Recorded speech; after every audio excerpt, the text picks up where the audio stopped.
I'm Zoe with the Calcasieu Parish Public Library, and today I'd like to share two books that I loved.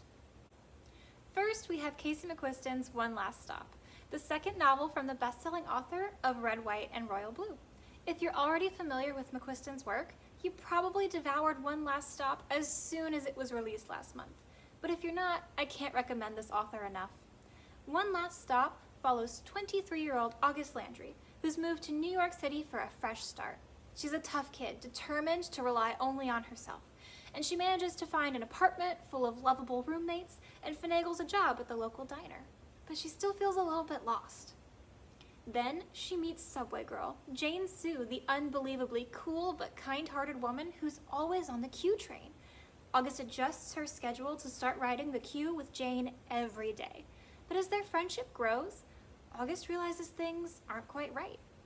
Jane Sue is from the 1970s, literally displaced in time and stuck on the train. This book is a little bit of everything. It is at heart a romance, with a dash of sci-fi, detective fiction, and a little bit of a heist. It was absolutely worth the read. McQuiston has a way of creating powerful and lovable characters. And she's from Louisiana, and that little bit of home makes it into her books even when they're not set down here in the South. The second book I have for you today is a comedy called A For Aunties by Jesse McQuiston. The author used her own multicultural upbringing as an inspiration for the family in this book. Madeline Chan is a photographer, helping her mother and 4 aunties run a wedding business. It's the night before a huge wedding when she accidentally kills her blind date. It's in self-defense, don't worry, but she turns up at her mother's house with a body in the trunk, and her mother nods and calls the aunties. They hide the body in a catering fridge, which mistakenly gets shipped to the wedding venue.